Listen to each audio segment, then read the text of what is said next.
Genèse chapitre 37. Jacob demeura dans le pays de Canaan, où avait séjourné son père. Voici la postérité de Jacob. Joseph, âgé de 17 ans, faisait paître le troupeau avec ses frères. Cet enfant était auprès des fils de Bila et des fils de Zilpa, femme de son père, et Joseph rapportait à leur père leurs mauvais propos. Israël aimait Joseph plus que tous ses autres fils, parce qu'il l'avait eu dans sa vieillesse, et il lui fit une tunique de plusieurs couleurs. Ses frères virent que leur père l'aimait plus que tous, et le prirent en haine. Ils ne pouvaient lui parler avec amitié. Joseph eut un songe, et il le raconta à ses frères, qui le haïrent encore davantage. Il leur dit, « Écoutez donc ce songe que j'ai eu. Nous étions à lier des gerbes au milieu des champs, et voici ma gerbe se leva et se tint debout, et vos gerbes l'entourèrent et se prosternèrent devant elle. » Ses frères lui dirent, « Est-ce que tu régneras sur nous? Est-ce que tu nous gouverneras ?»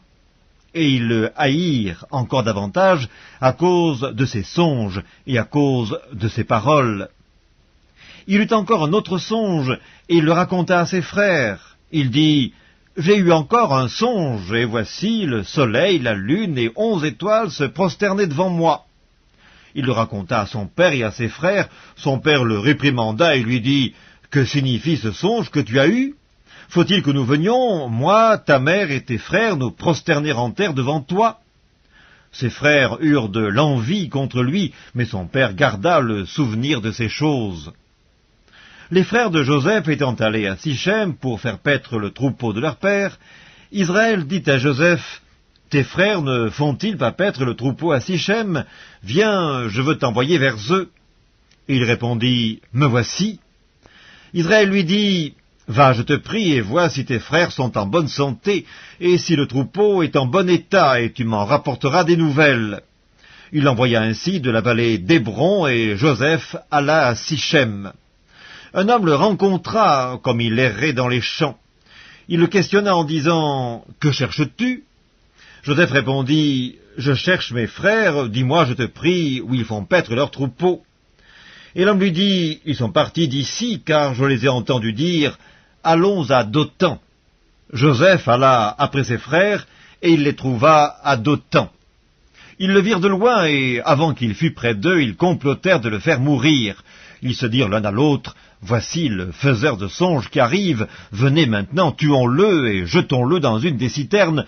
Nous dirons qu'une bête féroce l'a dévoré, et nous verrons ce que deviendront ses songes. » Ruben entendit cela, et il le délivra de leurs mains. Il dit, « Ne lui ôtons pas la vie. » Ruben leur dit, « Ne répandez point de sang, jetez-le dans cette citerne qui est au désert, et ne mettez pas la main sur lui. » Il avait dessein de le délivrer de leurs mains, pour le faire retourner vers son père. Lorsque Joseph fut arrivé auprès de ses frères, ils le dépouillèrent de sa tunique, de la tunique de plusieurs couleurs qu'il avait sur lui. Ils le prirent et ils le jetèrent dans la citerne. Cette citerne était vide, il n'y avait point d'eau. Ils s'assirent ensuite pour manger. Ayant levé les yeux, ils virent une caravane d'Ismaélites venant de Galaad. Leurs chameaux étaient chargés d'aromates, de baume et de myrrhe qu'ils transportaient en Égypte. Alors Juda dit à ses frères, « Que gagnerons-nous à tuer notre frère et à cacher son sang?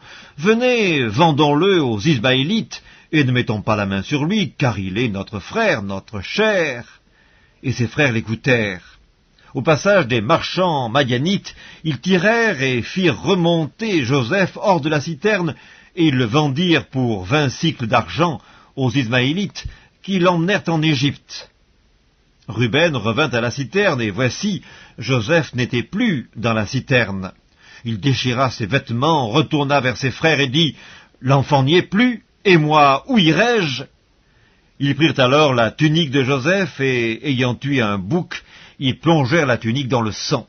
Ils envoyèrent à leur père la tunique de plusieurs couleurs, en lui faisant dire, « Voici ce que nous avons trouvé, reconnais si c'est la tunique de ton fils, ou non. » Jacob l'a reconnue et dit, « C'est la tunique de mon fils.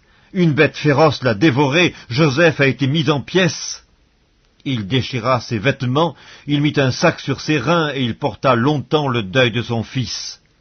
Tous ses fils et toutes ses filles vinrent pour le consoler, Mais il ne voulut point recevoir aucune consolation. Il disait, « C'est en pleurant que je descendrai vers mon fils au séjour des morts. » Et il pleurait son fils. Les Madianites le vendirent en Égypte à Potiphar, officier de Pharaon, chef des gardes.